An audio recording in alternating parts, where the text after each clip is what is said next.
Mire, ustedes hablan en el Real Decreto de emergencia nacional, pero solo para coartada de sus trapicheos. Gracias, señor presidente. Señor Silva, no esperaba verdaderamente de usted una intervención como la que acaba de realizar.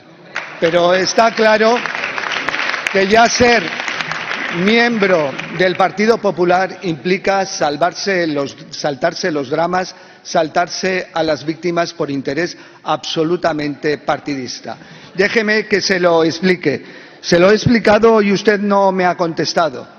La situación del DAO que se ha desarrollado en el Real Decreto Ley la mantienen el director adjunto operativo de la Guardia Civil, los jefes de los mandos del Ejército, por una misma razón, porque es importante en las situaciones que afectan a la seguridad colectiva, evidentemente como lo demuestra la emergencia, la tragedia de la Dana del pasado 29 de octubre, que es preciso mantener esa dirección adjunta operativa sin un automatismo. Pero mire, si yo fuera como ustedes, durante 6 años hay 129 candidatos, comisarios principales. ¿Creen ustedes que yo no encontraría a alguien de mayor afinidad personal durante estos 6 años? ¿Creen ustedes que no lo hubiera construido? Pero yo llevo 30 años en la función pública, 36 en total, 30 en la función pública. Para mí la neutralidad es algo manifiesto y solo creo en el servicio público. Se lo vuelvo a referir y esa es la expresión. Quiero eficacia, eficiencia. No me gusta hablar en persona porque no es por la persona, es por el cargo. Pero esta persona, si vamos a los datos objetivos, creo que ha mantenido en unos niveles y ha recuperado la honorabilidad y la honestidad de la policía. Les recuerdo datos importantes como la conferencia de la OTAN, como la Dana del 2019, como el volcán de La Palma. Todo ello con unos dispositivos policiales que son la envidia nacional. Pero ¿sabe quiénes utilizan realmente, y se lo tengo que decir por su intervención, una tragedia? Ustedes, con ese contrato de emergencia de casi 4 millones de euros con una empresa relacionada con Gürtel, con un contrato de más de 200.000 euros con una empresa del jefe de gabinete del señor Mazón. Eso sí que es utilizar una tragedia. Medios en poder del Gobierno antes, durante y después de la riada. La Agencia Española de Meteorología, la Confederación Hidrográfica del Júcar y la Dirección General del Agua en manos de la señora Rivera, la Dirección General de Protección Civil, el Centro para gestionar las emergencias y las competencias de seguridad pública en sus manos, las delegaciones y subdelegaciones del Gobierno en manos del señor Torres. Señorías, todos los elementos necesarios a su alcance los tenía el Gobierno para anticiparse, para prevenir y para actuar ante la tragedia que sucedió en Valencia el pasado 29 de octubre. Pero no quisieron hacerlo en una enorme responsabilidad. ¿Puede decirnos, señor ministro, si considera que la comunicación desde la Agencia Estatal de Meteorología y la Confederación Hidrográfica del Júcar a Protección Civil el pasado 29 de octubre fue adecuada?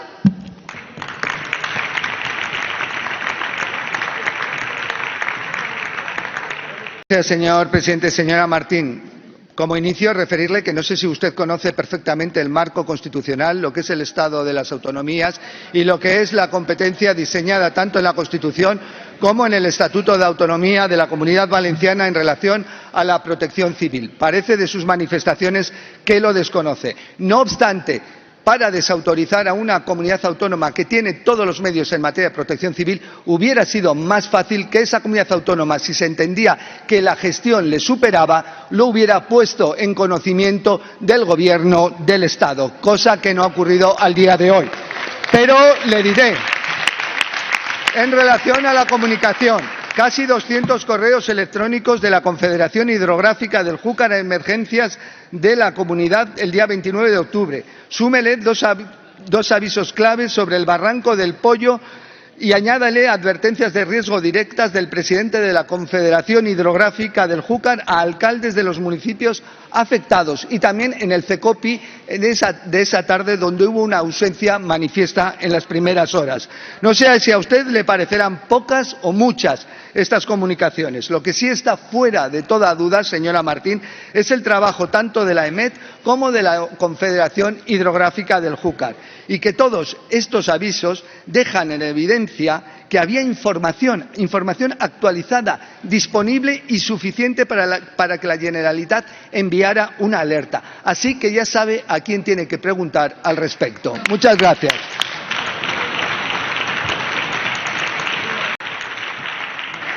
Senadora Martín, tiene la palabra. Horas antes de que empezara a desatarse la tragedia, ustedes conocían a través de 3 ministerios lo que podía suceder.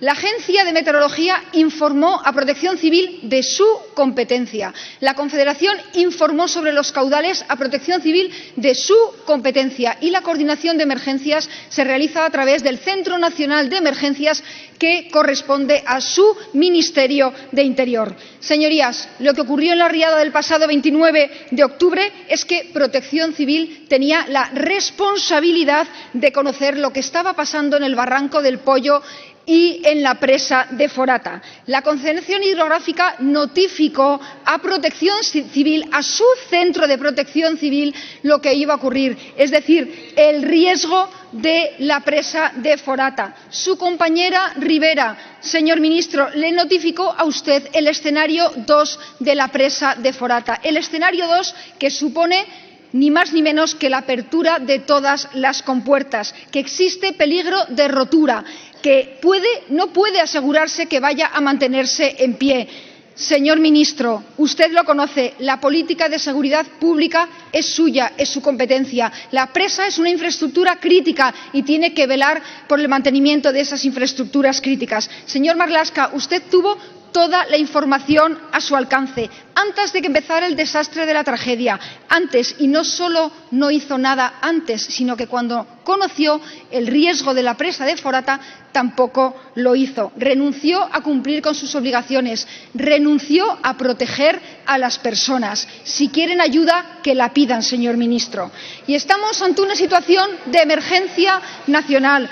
Ante la flagrante situación de peligro, ustedes debían haber declarado la emergencia nacional, pero renunciaron a ellos. Usted disponía de todos los medios a su alcance para proteger a las personas y renunció a hacerlo, señor ministro. La misma huida cobarde y vergonzosa del señor Sánchez. Señor ministro, tiene la palabra. Muchas gracias, presidente. Señora Martín, yo a eso le llamo miedo. Yo a eso le llamo hipocresía. Yo a eso le llamo cinismo. Yo a eso le llamo no tener la valentía de asumir la responsabilidad de las competencias adquiridas.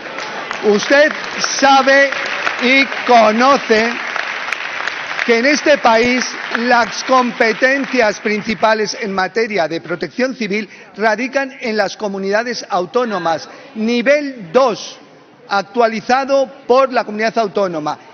El Estado puso desde el primer momento todos los medios. Miren, ustedes han sido capaces, por no asumir las responsabilidades que les competen, hasta de culpabilizar a la UME de un supuesto retraso o no puesta de efectivos suficientes, cuando fue el Estado, conociendo esa situación a la que usted hacía referencia y que razonablemente iban a elevar a nivel 2 el sistema de la emergencia, preposicionamos a la UME en el lugar y en el sitio, porque nosotros sabemos cuándo se nos van a pedir los medios, sabemos cuándo, y tomamos las medidas de prevención. ¿Dónde estaba yo? Me dice usted, ese martes. Estuve aquí, ¿verdad? Estuve aquí en el control del Gobierno y luego en mi despacho, tomando las medidas necesarias para dar la ayuda necesaria y precisa. Lo que yo no estaba es en un almuerzo, ni he tenido que dar 10 explicaciones al respecto.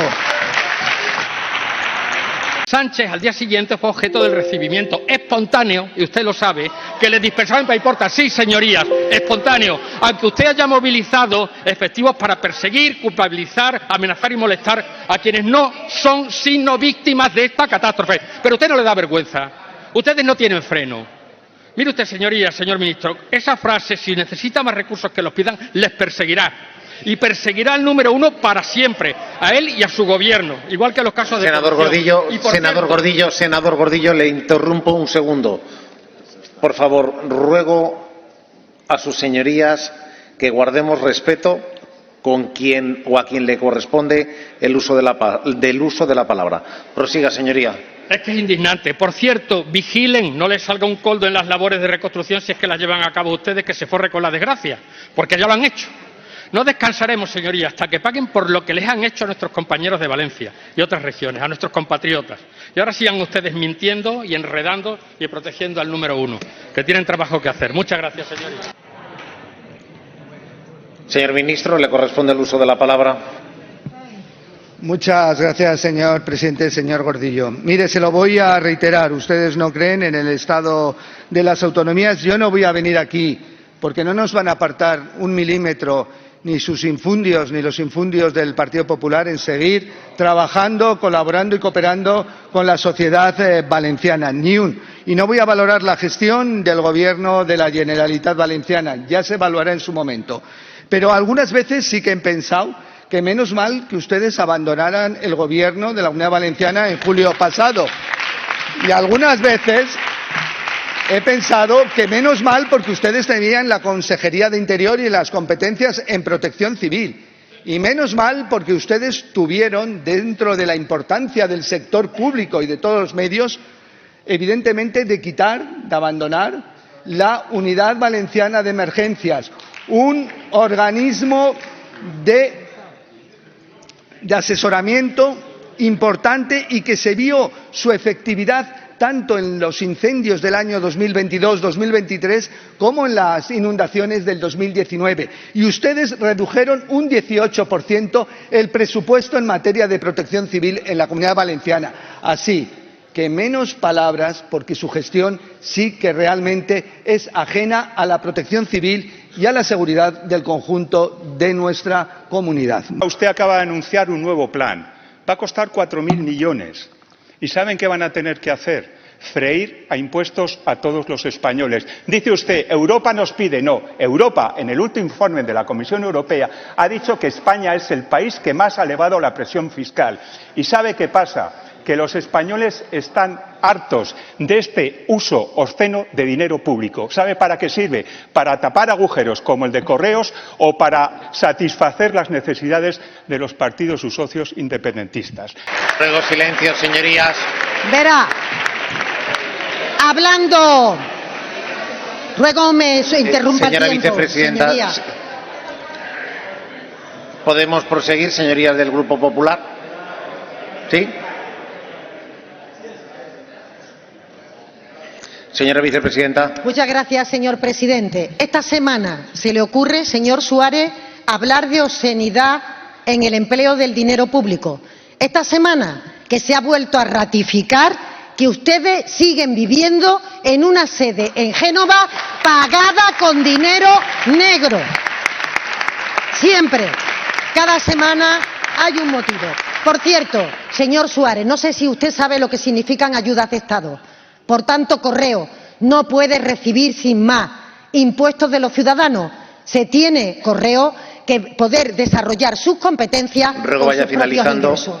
Termino. Pero es que ustedes ni siquiera saben eso, porque su único interés ha sido simple y llanamente intentar, como siempre, desprestigiar a aquellos profesionales que están al frente de las empresas públicas. Sus socios en una competición bochornosa para ver quién fríe más a impuestos a los españoles. Y mire, han esquilmado tanto, han abusado tanto del engaño, que ustedes ya no son de fiar. Señora García, el Gobierno se desvive en el acuerdo, en el diálogo, en la discusión, en el debate entre formaciones políticas que pensamos distinto. Incluso a veces, como en la comisión de ayer, puede haber esa intensidad en el debate. Lo que ocurre es que nosotros utilizamos la intensidad del debate, los grupos responsables en esta Cámara utilizan la intensidad del debate para aprobar cosas o tener paquetes que les rindamos a los ciudadanos. Ustedes utilizan el ruido, la bronca, la deslegitimación, el desprestigio para nada, para hacer política inútil, aquella que aparta a los ciudadanos del ejercicio de las instituciones. Esa es la diferencia. Nosotros discutimos para acordar, ustedes discuten para destruir. Y fíjese, ponía usted el ejemplo, por ejemplo, de la tremenda catástrofe de Valencia. ¿Sabe, señora García, cuánto dinero ha perdido la Generalitat de Valencia según la AIREF, órgano independiente, por bajar los impuestos de sucesiones y donaciones en la comunidad en el año anterior, 500 millones de euros. ¿Sabe cuánto dinero han aprobado para ayuda? 250 millones. Para eso sirven los impuestos de los ciudadanos, justamente para responder, dar seguridad, igualdad de oportunidades. Ministro, la inmigración no pertenece a quien la recibe. La inmigración ilegal es un problema de Estado que requiere políticas de Estado. Y el Estado, señor Marlaska, somos todos. Por eso le pido que atienda a Baleares, que escuche a Marga Proens y que cambie su actitud. Le pido que se convierta en un ministro útil contra las mafias, que esté a la altura de comunidades autónomas como Baleares, castigada por la inmigración ilegal, aunque no la gobiernen ustedes. A esto se llama lealtad de Estado. Apréndanlo. Presidente, señor Jerez, efectivamente, las llegadas a las costas de las Islas Baleares vienen registrando de forma desigual un repunte desde el año 2020. Pero es cierto también que esto viene en relación y en proporción a la disminución de las llegadas al Mediterráneo occidental y en concreto a Murcia. Y estamos trabajando en ello y para consolidar nuestro trabajo con Argelia y con los países de tránsito que realmente también sufren la inmigración, evitan que el 40% de salidas se produzcan. Eso también evita y procedemos a desarticular con Argelia organizaciones criminales y eso, le vuelvo a decir, es salvar vidas. Y lo llevamos haciendo desde hace 6 años y llevamos gestionando la migración y usted lo sabe bien porque en Baleares la estamos gestionando y no hay ninguna ruta consolidada. Y quiero agradecer el trabajo de países como Argelia que, como le he dicho, sufren esa realidad. Pero le diría asimismo, tengan ustedes una razón de ser en cuanto cuando afirman que la migración, como es cierto, es una cuestión de Estado, no solo una cuestión de Estado, una cuestión europea y hay que tomársela, recibirla y gestionarla como tal. Y en modo alguno infundir miedo al migrante, infundir miedo sin gestionar nada. Y le referiré a un extremo que es preocupante, que ustedes lo único que hacen es asumir el discurso de la ultraderecha, el discurso de la xenofobia, y les importa nada. Y le daré un ejemplo, por aprobar unos presupuestos que evidentemente son muy importantes para lo que es la vida de todos los ciudadanos de las Islas Baleares, faltaría más, pero hay unos valores de los cuales no se pueden prescindir, y ustedes prescinden de los valores fundamentales, que es esa dignidad a la que he hecho referencia, y a los derechos humanos. Para ustedes, los menores, esos menores acompañados, para ustedes no son importantes y se les puede someter a cualquier tipo de prueba forense para la determinación de la edad porque se lo dice la extrema derecha. Eso es pura xenofobia partiendo de su incompetencia.